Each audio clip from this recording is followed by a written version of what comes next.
When it comes to making movies, there's Hollywood, of course, and you've probably heard of Bollywood in India. But now, get ready for shouts of action from Chinawood. That's right, the Chinese have discovered the blockbuster. And with a potential 1.4 billion bottoms to put on comfy seats, it's not surprising that more than 20 new cinema screens are opening there every day. In this business worth billions, it's expected Chinawood will soon topple Hollywood. But far from being worried, American and Aussie filmmakers are racing to get in on the action.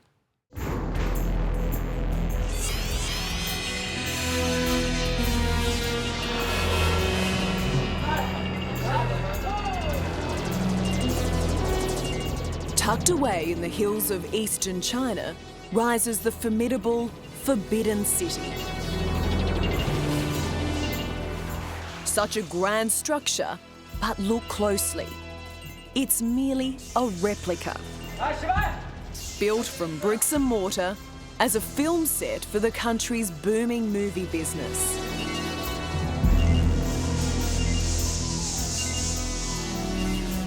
Does this just blow your mind? Oh, it's incredible. They put their mind to something, and once they've made a decision and they press go, they just go. Adam Wheatley is a feature film art director who now spends more of his year in China than he does his home in Byron Bay on the New South Wales north coast. I mean, the skill set that you have, they don't have it here yet, do they? No, no. But I will become redundant within, another 12 months. So they're learning from you, then they're going to boot you out and beat you at your own game? Maybe, yeah. Having worked on The Hobbit, Star Wars, Wolverine,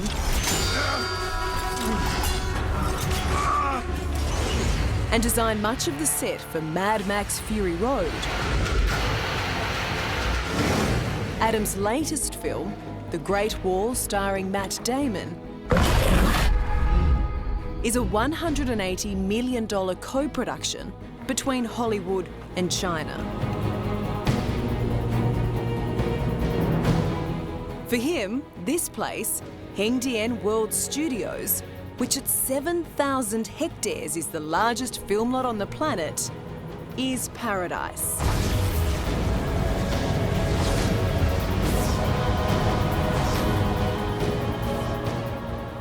Do you think Hollywood has realised there's a lot of money to be made here and they want a piece of it?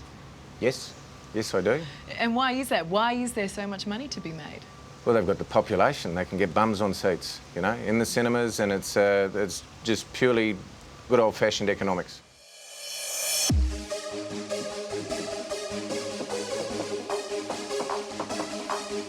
China has the largest population on Earth, 4 times the size of the United States.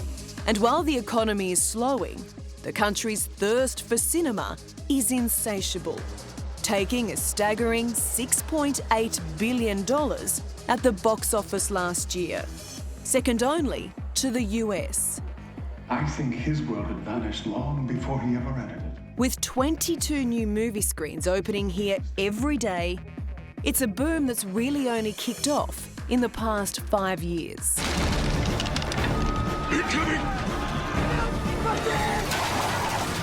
And it's not just blockbusters, like the latest Mummy installment, that are being shot in China.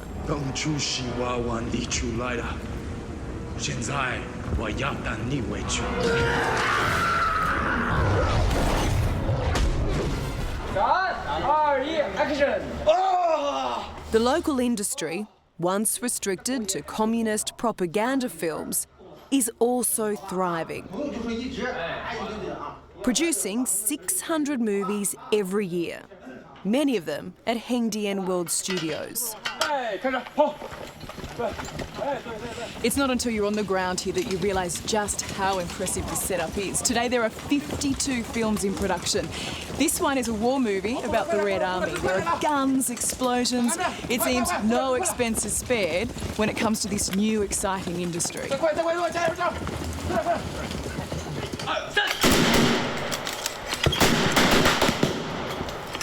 The directors and crews are more than happy for us to watch on as they make their movie magic. Although we soon learn they're perhaps a little behind when it comes to safety on set. 1、2、3。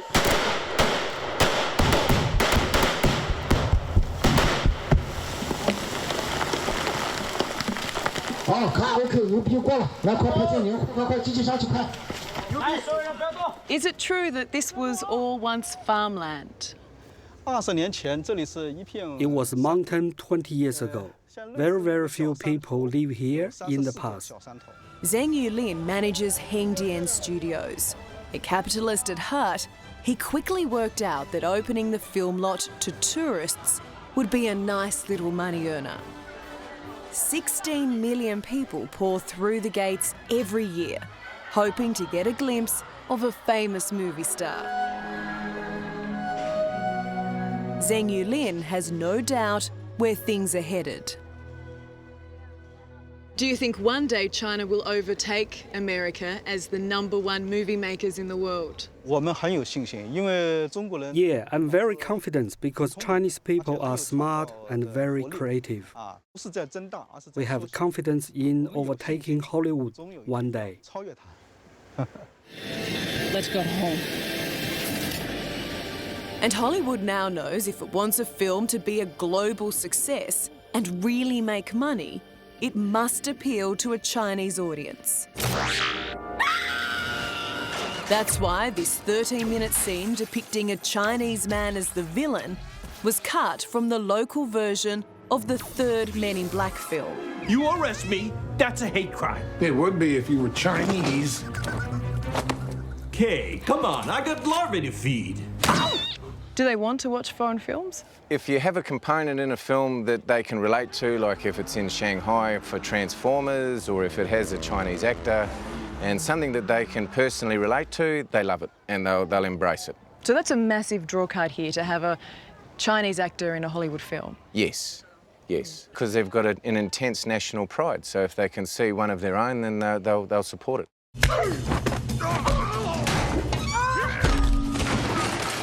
It was a masterstroke casting China's most famous actress, Li Bingbing, in Transformers 3.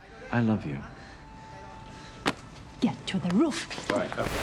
And rising starlet Angela Baby in Independence Day 2. This is humanity's last stand. I'm with you. This is the first interview she's ever granted in English. Very nice to meet you. I'm Ellie. Nice to meet you, I'm Angela. So understandably, she's a little nervous. How did you find filming Independence Day? I like the script. Yeah, I like the story. And in the Independence Day 2, I was a fighter pilot.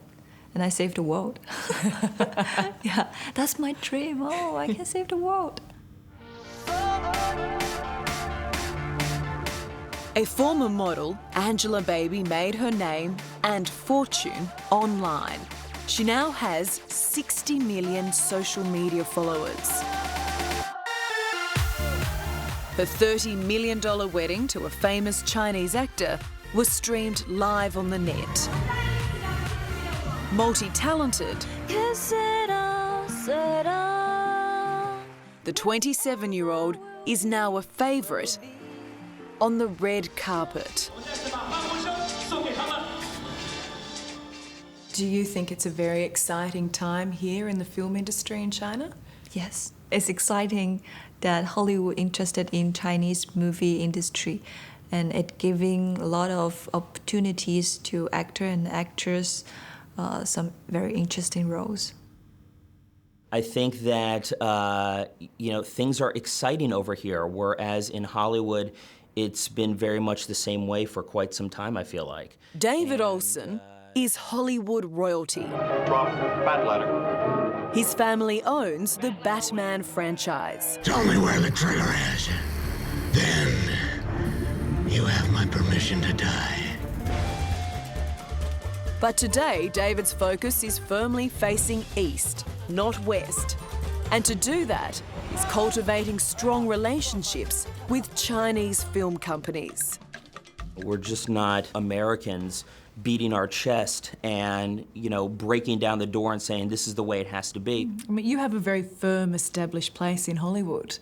Why are you here? I think that a lot of people understand that this is gonna very soon become the biggest media market in the world. So you look at China and see endless opportunities? Yeah, I mean, I think that this is a very technically driven market, and I think that that this is where we're going to find the hungriest fans from here on out. But this is still China, and it's a tough transition from Hollywood, where pretty much anything goes, to having to navigate censorship and cultural sensitivities. On top of that, the Chinese government limits the number of international films shown here each year. But Hollywood has found a way to bypass those quotas by co-producing blockbusters with Chinese studios.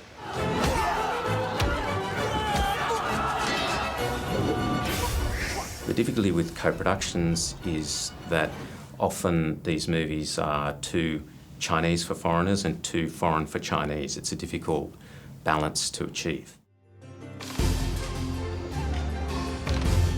From Brisbane to Shanghai, Matthew Alderson is an entertainment lawyer who's made China his permanent base. He helps broker some of the biggest movie deals between US and Chinese film studios.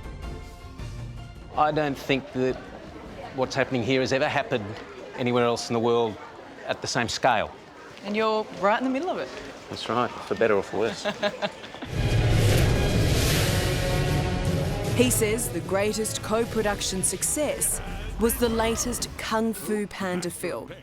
It was released in English, starring Jack Black. How about you spare me the chit chat? I'm going to take your chit chat in the chitty chat chat. And, for the first time, in Mandarin, using local actors rather than simply being dubbed. 轮回黑暗。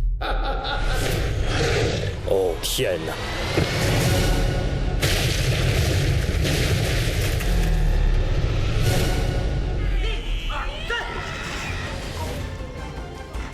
Walking through the backlots of the world's largest film lot, you understand why so many of Hollywood's heavyweights want to play here, and why very soon China will eclipse the US box office. Is it fair to say the secret is out? Yes. So anyone who ignores the Chinese market does so at their own peril? Oh, I think so, definitely.